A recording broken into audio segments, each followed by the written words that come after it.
Hello Corlelas! Mabuhay! This is Jason Ortega and this is my Falay Prediction sa Miss Universe 2025. Hello! At syempre magbibigay na ako ngayon ng aking final prediction pagkatapos ko mapanood ang preliminary swimsuit at preliminary evening gown ng Miss Universe, pati rin ang national costume. Nagkumuha ako ng punto de vista baga. So ngayon, ang aking top 30 ay eto na ng bonggang-bongga. Hindi ko na siguro ina-number 1 to from 13 to 30. Hindi ko siya ina-numbering na kasi hindi naman masyadong mahalaga yan. Basta for sure at nakakasiguro ako na papasok ang mga girls na ito ng bonggang-bongga. Pero akin lang yun. I'm not sure naman kung sila ang napili ng mga judges. So ito na nga ang possible na papasok sa top 30. Ecuador, Brazil, Canada, Puerto Rico, Portugal, USA, Malta, Guadeloupe, China, Bangladesh, Angola, Panama, Costa Rica, Australia, Guatemala, Zambia, Nicaragua, and Paraguay. Ayun yung 13 hanggang 30. Pero hindi in any order yun ha. Wala akong pagkasunod-sunod na mga bagay-bagay sa kanila kasi feeling ko lang naman kakabog naman sila sa Miss Universe semi-final. So, dito tayo mag-uumpisa sa aking number 12. My number 12 sa aking listahan, Mexico. To be fair, sa Mexico, nag-perform ng bonggang-bongga sa swimsuit and evening gown. Very decent and very safe ang kanyang performance. Ganon din ang kanyang national costume. Hindi masyadong kumabog but still safe. So, i-consider ko pa rin na pasok sa mga at number 12, Mexico, Fatima Bush. Number 11, sa aking listahan, Chile. Bumaba na siya ng bonggang-bongga from number 3 to number 2 at pa number 11. Si Chile kasi nandun pa rin na magaling naman siya, maganda siya, matalino siya, pero kulang siya ng karisma. Yung ganda niya parang kulang sa dating, kulang sa aura, mga ganun siguro. Kasi nandun ang pagkakataon at nandun na lahat pero hindi niya binubonggahan ng bonggang-bongga. That's why pasok lang siya sa aking number 11, Inamol na Chile. My number 10 sa aking listahan, Colombia. Nako, Vanessa Folgarin. Bakit number 10? Hindi niya ginalingan si evening gown. Hindi siya marunong magpasarela once mabagal. Pero pag mabilis ang pasarela sa swimsuit, kabog na kabog siya. Sa kanyang national costume din, hindi ko masyadong na-impress sa kanya. Sa swimsuit lang siya magaling. And ang tsaka talaga ng gown niya. Kaya nilaglag ko na lang siya sa number 10. Pero kabog siya. Magaling siya. Number 10 sa aking listahan, Vanessa Folgarin ng Colombia. My number 9 sa aking listahan, Venezuela. Swimsuit, evening gown, disappointed ako.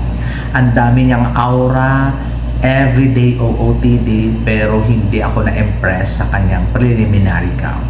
Hindi din ako na-impress sa kanyang swimsuit around. So, walang ka-impress. Doon sa kanyang national costume, gusto ko yon. Gusto ko yung eksena, gusto ko yung national costume, pero doon sa preliminary swimsuit and gown, sobrang disappointed ako kay Venezuela, Stephanie Abasali. Kaya nilagay ko lang siya sa aking number 9. Nakakalungkot, diba? My number 8 sa aking listahan, Thailand. Si Thailand nag-perform ng mabuti sa evening gown. Ang ganda din ng kanyang evening gown, pero hindi ko siya bet sa swimsuit kasi gumag-run siya. Nandun yung yung pasarela niya na tatak Emma Diglaw. Di ba? Sa mga ganong eksena, tatak Emma yun eh. Kailangan hindi niya gayaan. Siguro, dapat buhay lang na, siguro okay naman yung pasarela niya, pero bigyan lang niya ng buhay.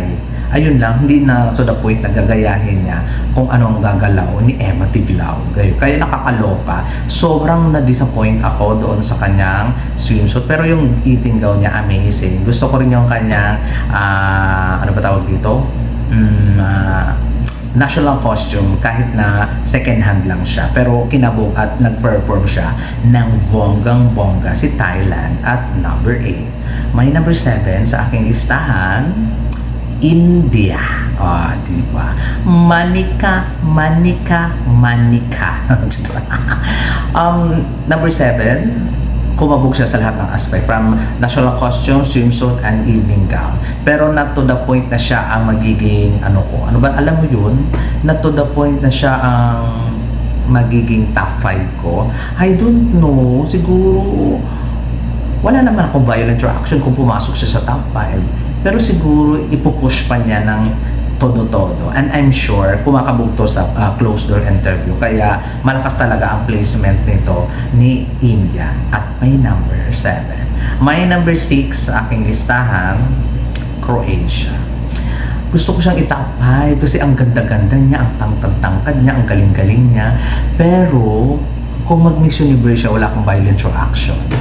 Promise. Pero dahil European kinemis siya, I think hindi na siya aabot ng 5. Mukhang pag pumili kasi ng European Queen, mukhang hindi talaga magsishine bright like a diamond ang Miss Universe. Talagang lalong malulugmok sa kahirapan at walang papasok na paldo-paldong pera. Feeling ko lang. That's why Croatia, nilagay ko lang siya sa aking number 6. At ito na guys, papasok na ako sa aking number 5. Nako, siguro kakaiba ang aking prediction sa lahat kasi I don't know, feeling ko number 5 sa aking listahan, Turks and Caicos.